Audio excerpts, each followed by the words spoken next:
गुलजार भाई, मतलब अभी आप पूरे रूप से संतुष्ट नहीं हैं। पूरे रूप से संतुष्ट तब होंगे जब वो पाक अधिकृत जो गुलाम कश्मीर है वो आज़ाद हो और हिंदुस्तान में उसका मिलन हो। लेकिन इतने छोटे पनिशमेंट से मुझे लगता है बच्चा सुधरेगा नहीं जो है। जब बच्चा बड़ी गलती करता है कोई जो है तो बड़ा पनिशमेंट की जरूरत होती है। जब तक एक एक आतंकवादी समाप्त नहीं हो जाता तब तक कार्रवाई नहीं बंद होनी चाहिए। रूस कहता है कि हम भारत के साथ हैं, लेकिन अंदर अंदर लगता है कि रूस, अमेरिका, चाइना सब पाकिस्तान के साथ हैं। इसका क्रेडिट सेना के जवानों को दे, उनके मुखियाओं को दे, ना कि नरेंद्र मोदी को। आप सीधे सीधे अटैक करो भाई, पीयूके को अपने में मिलाओ। क्या आप ये जो जवाब दिया गया इससे संतुष्ट हैं कि और भी चाहते हैं कुछ? क्या सोचते हैं? पूरी तरह से संतुष्ट नहीं है, लेकिन खुशी की लहर है। तमाम हिंदुस्तान का एक एक मुसलमान इस बात से खुश है कि वो जो अजहर मसूद है उसका जो परिवार मारा गया है ये हमारे लिए ईद का त्यौहार है। क्या नाम है आपका? मेरा नाम गुलजार सलमानी है। गुलजार भाई, मतलब अभी आप पूरे रूप से संतुष्ट नहीं हैं।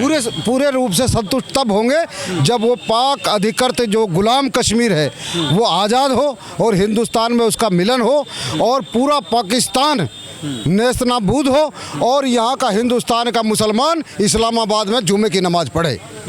हम ये चाहते हैं कि बिल्कुल उसका नक्शा ही ख़त्म हो जाए, क्योंकि कलंकित करने का काम भारत के मुसलमानों को साजिश रचकर वो कलंकित करता है, उनको अपमानित करता है और ये दर्शाता है कि मुसलमान पाक परस्त है, जबकि हम हिंदुस्तान की मिट्टी के लोग हैं। अगर हमें पाक से मोहब्बत होती तो 1947 में होती। ये जो बंटवारा हुआ और आज तक हम उस दंश को झेल रहे हैं। भारत के जो सैनिक वहाँ कार्रवाई कर रहे हैं उससे हमारे कलेजे को ठंडक पहुँच रही है और ख़ास तौर से जब अजहर मसूद का परिवार मरा है उससे तो हमें डबल खुशी हुई है।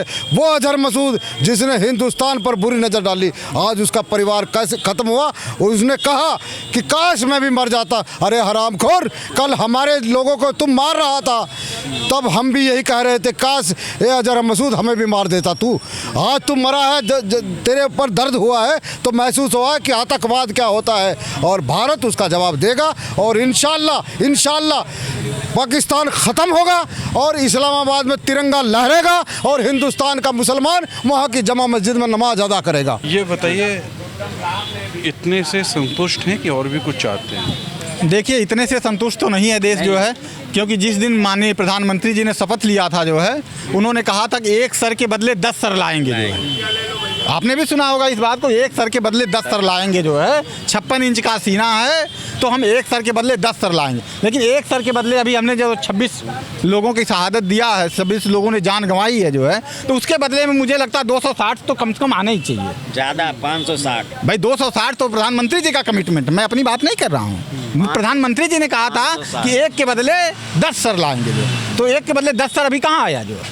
तो हम लोग अभी संतुष्ट नहीं हैं। तमाम लोग भी यहाँ बैठे हुए हैं, आगे भी वो लोग कार्रवाई की मांग कर रहे हैं कि इस तरीके का अभी छोटा सा अभी जो है पनिशमेंट दिया गया है। लेकिन इतने छोटे पनिशमेंट से मुझे लगता है बच्चा सुधरेगा नहीं जो है। जब बच्चा बड़ी गलती करता है कोई जो है तो बड़ा पनिशमेंट की ज़रूरत होती है, क्योंकि ये हिंद की सेना है, ये हिंद की सेना है, चुन चुन कर मारेगी, पहले भी मारी है, अब भी ये मारेगी, अब भी ये मारेगी। क्या आप संतुष्ट हैं? किस बात से? अरे इतना बड़ा हमला हुआ।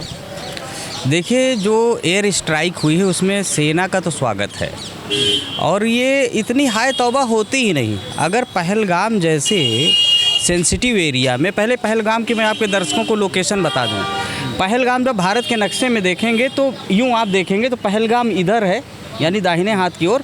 श्रीनगर का जो हाईवे है वो बाईं ओर हो जाता है और उसके बाईं ओर एलओसी जाती है। तो पहलगाम का जो एरिया है टोटल जम्मू कश्मीर के हार्ड की तरफ है। मतलब वहाँ पर मोदी ने ये कह दिया कि यहाँ पर सेना की ज़रूरत नहीं है, यहाँ पर कोई ये खतरा नहीं है। यहाँ पर जो टेररिस्ट आए वो पहले एलओसी क्रॉस करते हैं, फिर श्रीनगर के हाईवे को क्रॉस करते हैं, फिर इधर आते हैं पहलगाम में। सोचिएगा लोकेशन को, वहाँ पर जाते हैं, निर्दोषों को मार करके चले आते हैं।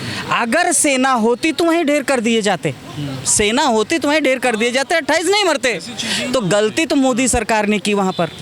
चलो ठीक है, आपने ये भी कह दिया कि भाई सेना को छूट दे दी। अरे आप सीधे सीधे अटैक करो भाई, पीयूके को अपने में मिलाओ। मसूद अजहर को आप ही तो छोड़ने गए थे। आपको बदला लेने का, तब तो आपकी सरकार बहुमत में नहीं थी। आपने कहा मैं मजबूर हूँ, इसलिए मसूद अजहर को मैं भेज दूंगा, जाके अपने ही जहाज़ पे बैठा के भेज दूंगा। फाइटर से लेके चले गए और पैसा भी दे दिया। अरे आज आपकी पूर्ण बहुमत की सरकार है, जनता का समर्थन है। अभी लीडर ऑफ अपोजिशन ने भी कह दिया, अखिलेश यादव ने भी कह दिया, देश की जनता ने भी कह दिया कि यूके मिला लो। जय। ये जो जवाब दिया गया इससे आप संतुष्ट हैं कि और चाहते हैं कुछ? हमने जो हमला जो किया, कार्रवाई किया है वो कम है। आतंकवादियों ने जो कार्रवाई किया है वो घाव बहुत ज़्यादा हैं, वो घाव भरे नहीं जा सकते हैं। संपूर्ण विपक्ष प्रधानमंत्री जी के साथ है, देश के साथ है, राष्ट्र के साथ है और हम अपनी सेना के साथ हैं। समाजवादी पार्टी राष्ट्रीय अध्यक्ष ने कह दिया, सबसे पहले ट्वीट उनका आया है कि हम देश के साथ हैं, प्रधानमंत्री घुस के मारो, आतंकवादियों को चुन चुन के मारो, जब तक एक एक आतंकवादी समाप्त नहीं हो जाता तब तक कार्रवाई नहीं बंद होनी चाहिए। बिल्कुल सही कह रहे हैं। देश की जनता की मांग आ रही है कि लगातार 1947 से युद्ध में पराजित होने के बाद भी पाकिस्तान बदतमीजी कर रहा है और पाकिस्तान बांग्लादेश की आर्मी और पाकिस्तान की आर्मी एक हुई है। हमें लग रहा है बांग्लादेश की आर्मी, बांग्लादेश में भी आर्मी गवर्नमेंट आई है। बांग्लादेश की प्राइम मिनिस्टर शेख हसीना जी भारत के निर्वासन पे हैं, तो इससे लगता है कि बांग्लादेश की आर्मी और पाकिस्तान की आर्मी, मोदी जी हमारे लगातार विदेश दौरा कर रहे हैं। रूस कहता है कि हम भारत के साथ हैं, लेकिन अंदर अंदर लगता है कि रूस, अमेरिका, चाइना सब पाकिस्तान के साथ हैं। और बांग्लादेश की आर्मी ने टेररिस्ट अटैक करने का सपोर्ट किया है पाकिस्तान की आर्मी को भारत में आतंकी घटनाएं कारित करने के लिए। तो निश्चित रूप से ये बताइए, निश्चित रूप से देश की जनता की आवाज़ उठ रही है कि अब सही समय आ गया है कि भारत की तीनों सेनाएं मिलकर ज़बरदस्त आक्रमण करें पाकिस्तान पर और युद्ध विजय प्राप्त करने के बाद पाकिस्तान, बांग्लादेश और बलूचिस्तान पीओके पर कब्जा करें और भारत के क्षेत्रफल बढ़ाएं, सुरक्षित करें, क्योंकि ये समस्या अब नष्ट होनी चाहिए पूरी तरह से। ये नासूर बनता है, आतंकवाद नासूर बनता जा रहा है। क्या कह रहे हैं? सबसे पहले तो हम सेना को बधाई देना चाहते हैं और भारतीय सैनिकों की भावना के अनुरूप चेतना प्रदायी भाव भूमिका निभाएंगे और सैनिकों के कदमों के ताल के स्वरों के साथ छंदों के स्वरों को साथ में मिलाएंगे। और अटल जी ने जो कारगिल के समय गलती कर दी थी, मोदी जी को अब वो गलती नहीं करनी चाहिए। इनको पाकिस्तान को ये सही समय है, पाकिस्तान पे हमला करके पाकिस्तान को अपने हिस्से में मिला लेना चाहिए। पूरा विपक्ष मोदी जी के साथ है। ये मात्र राजनीतिक लाभ के लिए कार्रवाई ना लें, ये देश की सोच है। इस समय पूरा देश एकजुट है, जाति धर्म को भूलकर सब लोग सरकार के साथ हैं, सब लोग सेना के साथ हैं। क्या सोचते हैं? हम लोग की सोच यही है कि सारे लोगों को जो पाकिस्तान हम लोग का कब्जा किया है उसको फिर वापस लाया जाए। और देश के हर नागरिक, यदि हम लोगों को सलाह मिल जाए तो हम लोग चढ़ करके वहाँ पर उन लोग के खिलाफ लड़ाई लड़ करके और जीता जाएगा और कब्जा कर लिया जाएगा। पाकिस्तान की तरह बड़ा देश है, एक छोटा सा देश हमारा यूपी ही चला जाएगा, ख़त्म हो जाएगा, वो तहस नहस हो जाएगा। ये तो हमारा भारत बहुत बड़ा है, तो इसलिए हम लोग को चाहिए कि जो हम लोगों का लिया है उसके चढ़ के 10 हाथ और बढ़ के हम उस लोगों को उनसे छीन लिया जाए। यही हम लोग क्या सोचते हैं आप? क्या ये संतुष्ट हैं? सबसे पहले तो मैं पूरी सेना, देश की सेना को सलाम करता हूं जिन्होंने इस तरीके की कार्रवाई की और एक सबक सिखाने का काम किया पाकिस्तान को। मगर कम से कम अब देश की जनता इतना तो ज़रूर कहे कि इसका क्रेडिट सेना के जवानों को दे, उनके मुखियाओं को दे, ना कि नरेंद्र मोदी को। नरेंद्र मोदी ने तो अभी चंद दिन पहले पल्ला ही झाड़ लिया था कि अब हमसे कोई लेना देना नहीं है, हम आपको खुली छूट देते हैं, हमसे कुछ नहीं होगा, क्योंकि वो ड्रामे का इवेंट चलाना जानता था। अब उसकी सत्ता तो रही नहीं, उसको पता था कि हम अब कुछ ऐसा नहीं कर सकते कि हम वार रूम में बैठ के इसको इवेंट्स की तरीके से चला सकें।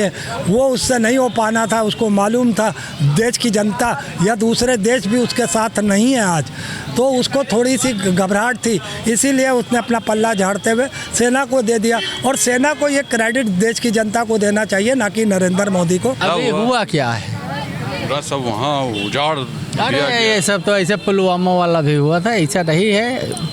उसको मुंह तोड़ जवाब देना चाहिए। देश साथ में है प्रधानमंत्री के, प्रधानमंत्री को सीना अब 56 इंच का करने का बारी आ गया है।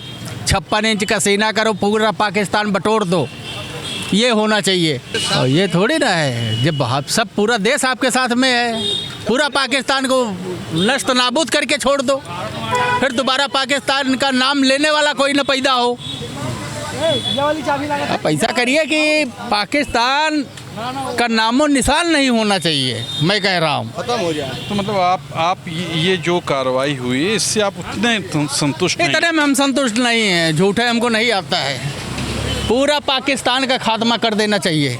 सुना आपने, ये थी आम जनता, इनका ये कहना था। आप क्या सोचते हैं, आप भी लिखिएगा। वाकई एक कदम तो उठाया भारत ने, अब भारत की सेना ने उठाया है, बहुत अच्छी बात है, इसकी तारीफ़ होनी चाहिए।